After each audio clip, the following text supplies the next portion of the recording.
عبداللہ بن عمر بن عاص کہتے ہیں کہ میرے باپ کی جب موت کا وقت قریب آیا، عمر بن عاص کا، فاتح مصر، تو انہوں نے دیوار کی طرف منہ کر کے زاروں قطار رونا شروع کر، موت کا وقت قریب ہے، زاروں قطار رو رہے۔ تو میں نے کہا ابا جان، آپ تو نبی الاسلام کے اتنے مقرب تھے، آپ نے تو رومن امپائر کو گرایا، تو ان جنگوں میں یرموک میں آپ شامل تھے، آپ اللہ کے نبی کے صحابی ہیں، آپ کیوں رو رہے ہیں موت کے وقت؟ اور یہ بیٹا خود بھی صحابی ہے، عبداللہ بن عمر بن عاص، اور جلیل القدر صحابی ہے۔ تو پہلا جواب ہی انہوں نے اتنا زبردست دیا، انہوں نے کہا ہم اصحاب رسول کے نزدیک لا الہ الا اللہ محمد رسول اللہ کی گواہی سے بڑھ کے کوئی فضیلت نہیں ہوتی تھی۔ انہوں نے اپنی صحابیت کی فضیلت، جنگوں کی فضیلت دوسرے نمبر پہ کر دی، انہوں نے کہا اصل فضیلت کلمے کی فضیلت ہے۔ ہائے ہائے، کیوں؟ اس کی برکت سے ہی تو باقی فضائل مل رہے ہیں۔ ایمان نہ ہو تو اعمال کہاں سے فائدہ دیں گے؟ تو پھر اس کے بعد انہوں نے اپنی زندگی کی سٹوری سنائی ہے سر، اشک بار آنکھوں سے سننے والی سٹوری ہے، بڑی طویل حدیث ہے، مسلم شریف میں شروع میں آپ کو 321 نمبر کانٹینیوس نمبرنگ میں کتاب الایمان چیپٹر میں ملے گی۔ موت کا وقت قریب ہے اور روح نکلنے والی ہے، اور وہ گفتگو کیا کر رہے ہیں؟ کہتے ہیں اے میرے بیٹے، میری زندگی میں 3 ادوار گزرے۔ ایک وہ دور تھا کہ میں اسلام کا بدترین مخالف تھا، اور میری زندگی کی سب سے بڑی خواہش تھی کہ رسول اللہ صلی اللہ علیہ وآلہ وسلم مجھے کہیں نظر آئے تو میں ان کو قتل کرتا، اگر میں اس وقت مر جاتا تو سیدھا دوزخ میں جاتا۔ پھر اللہ تعالیٰ نے میرا سینہ اسلام کے لیے کھول دیا۔ صلح حدیبیہ کے بعد خالد ابن ولید اور عمر بن عاص اکٹھے مسلمان ہوئے، یہ انہوں نے عمر سیریز میں یہ فلمایا بھی ہے سین۔ تو اللہ نے میرا سینہ اسلام کے لیے کھول دیا، اور میں نبی الاسلام کے پاس ایمان کے لیے قبول کرنے کے لیے حاضر ہوا۔ آپ علیہ السلام نے اپنا دایاں ہاتھ آگے بڑھایا، میں نے بھی اپنا دایاں ہاتھ آگے بڑھایا اور پھر پیچھے کھینچ لیا۔ تو نبی الاسلام فرمایا عمر کیا ہوا؟ ہائے ہائے، عمر بن عاص کو تو پتا تھا میں نے جو کچھ کیا ہوا ہے، اور وہ واقعی پھر دل سے مسلمان ہونے آئے تھے، تبھی ان کو اپنے گناہوں کی فکر تھی۔ ان کا یا رسول اللہ پہلے مجھے گارنٹی دیں میرے پچھلی سارے اسلام کے خلاف کیے ہوئے کام معاف ہو جائیں۔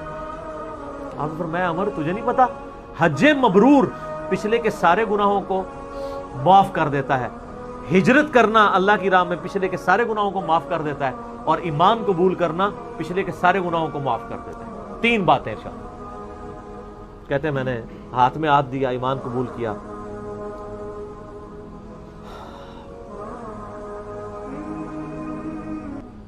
کہتے ہیں نبی علیہ السلام میرے لیے اتنے عزیز ہو گئے ایمان قبول کرنے کے بعد کہ میں نے کبھی بھی نگاہ بھر کے آپ کے چہرے کی طرف پوری زندگی نگاہ اٹھا کے نہیں دیکھا۔ اور اے میرے بچے، اگر تو مجھ سے پوچھے نا کہ نبی علیہ السلام کی شکل مبارک کیسی تھی، تو میں اس کے خد و خال بیان نہیں کر سکتا۔ آپ کے چہرے کی روب کی وجہ سے پھر پوری زندگی میں نے حضور کی طرف یوں کر کے ابھی آنکھیں بھر کے بھی نہیں آپ کو دیکھا، یعنی وہ اس کو بھی سمجھتے تھے کہ یہ نظروں سے میری گستاخی نہ ہو جائے۔ اگر میں اس وقت مارا جاتا تو سیدھا جنت میں چلا جاتا۔ پھر میری زندگی میں ایک تیسرا دور آیا، جب مجھ سے کچھ کام ایسے ہو گئے جو نہیں ہونے چاہیے۔ اب میں اللہ سے امید کرتا ہوں کہ اللہ تعالیٰ میرے گناہوں سے درگزر فرمائے، جب میں مر جاؤں تو میری لاش کے ساتھ کوئی نوحہ کرنے والی ساتھ لے کے نہ چلا، کوئی آگ روشن نہ کرنا، اور جب مجھے دفنا چکو تو میری قبر پہ پانی ڈال دینا، یعنی سنت ہے قبر پہ پانی چھڑکنا۔ اور قبر پہ دفنانے کے بعد میری قبر پہ اتنی دیر بیٹھے رہنا جتنی دیر ایک اونٹ کو نہر کر کے اس کا گوشت تقسیم کیا جاتا ہے، تاکہ میں اپنی قبر کے ساتھ مانوس ہو جاؤں اور اللہ کے آئے ہوئے مہمانوں کو جواب دوں، یعنی تمہاری قبر پہ بیٹھنے اور ذکر اذکار کرنے کی برکت سے مجھے قبر کے سوالات میں استقامت ملے۔ کیونکہ ابو داؤد میں حدیث ہے، جب اپنے بھائی کو دفنا چکو تو اس پہ قبر پہ کھڑے ہو کے اس کی قبر کے سوالات کی استقامت کے لیے دعا کرو۔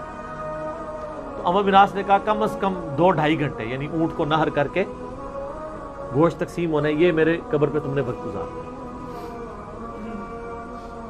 اور وہ کہتے ہیں یہ گفتگو کی اور پھر ان کی روح پرواز کر گئی۔ اسی کا ایک طریق جو ہے وہ مسند احمد میں ہے، اس میں یہی سارے الفاظ ہیں۔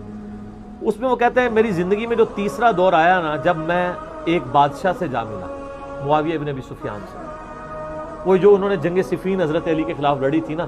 سر موت کے وقت تو انسان کو اپنی غلطیاں یاد آ جاتی ہیں نا، جو مرضی ہو۔ تو وہ کہتے ہیں کہ میں ایک بادشاہ سے جا ملا، پھر مجھ سے وہ کچھ ہوا کہ میں اللہ سے امید کرتا ہوں اللہ مجھے معاف کرے۔ پھر ایک اور طریقہ ہے مسند احمد کا، اس میں بھی یہ سارے الفاظ ہیں مسلم والے۔ اس میں الفاظ یہ ہیں پھر کہ وہ کہتے ہیں کہ افسوس، اللہ نے جن کاموں کا مجھے حکم دیا تھا ان کی نافرمانی میں کرتا رہا، اور جن چیزوں سے اللہ تعالیٰ نے روکا تھا وہ کام مجھ سے ہوتے رہے۔ یہ ان کی عاجزی تھی، ہماری حقیقت ہے۔ اور کہتے ہیں میرے بچے، نبی علیہ السلام نے مجھے کئی جنگوں کے موقع کے اوپر مجھے عمارت بھی میرے سپرد کی،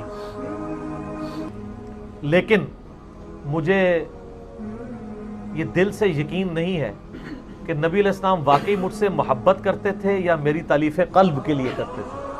اور جو میں نے بتایا نا صحیح مسلم میں، مؤلفۃ القلوب، جن کو ایمان پہ پکا کرنے کے لیے کچھ پوسٹ دے دی، کچھ مال دے دیا، کچھ جانور دے دیے۔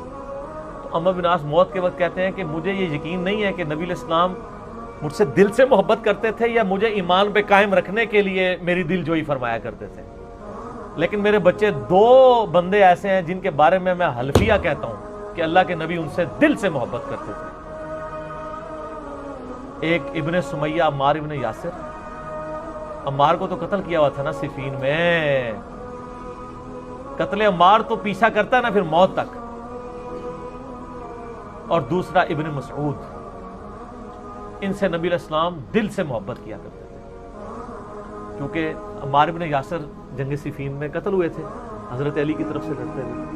اور بخاری مسلم کی اس حدیث کے راوی خود عبداللہ بن عمر بن عاص اور عمر بن عاص بھی ہیں کہ عمار کو ایک باغی جماعت قتل کرے گی، عمار ان کو اللہ اور جنت کی طرف بلائے گا اور وہ جماعت دوزخ کی طرف بلائے گی۔ بال میں نے جب سے یہ حدیثیں پڑھی ہیں، میں نے ساری حدیثیں اپنے کربلا والے ریسرچ پیپر میں ڈالی ہوئی ہیں۔ حضرت عمر بن عاص کے بارے میں میرا دل پھر بہت نرم ہو گیا کہ وہ آخری وقت میں ان کو چیزوں کا احساس ہو گیا تھا کہ ان سے چیزیں مس ہینڈل ہوئی ہیں، اور سب سے بڑی ان کی للائیت ہے کہ انہوں نے یہ چیزیں بیان کر دیں اور وہ مسلم شریف میں آ گئیں، اور ہمیں ایک تو ہمارے اس مقدمے کو بھی تقویت ہوئی کہ ان سے چیزیں مس ہینڈل ہوئیں، دوسرا ان کے بارے میں ہمارے دل میں اب میل نہیں ہے کہ انہوں نے اپنی اس غلطی کا اعتراف کر لیا۔ اور ظاہر ہے اللہ تعالیٰ مرنے سے پہلے پہلے ان لوگوں کو توفیق دے دیتا ہے، ان کی نیکیاں ان کے گناہوں پر یقیناً بھاری تھیں، اللہ تعالیٰ نے ان کی غلطیاں جو ہیں ان کے گناہوں کے صدقے معاف کر دیں۔ ہم اللہ سے امید کرتے ہیں اور ان کے لیے یعنی خیر کی دعا کرتے ہیں، اور اللہ تعالیٰ سے دعا کرتے ہیں کہ اللہ تعالیٰ ہمیں بھی اپنی موت سے پہلے قبر و آخرت کی تیاری کرنے کی توفیق عطا فرمائے۔ اللہ تعالیٰ سے دعا ہے جو حق بات میں نے کہی اللہ تعالیٰ ہمارے دلوں میں راسخ فرما دے۔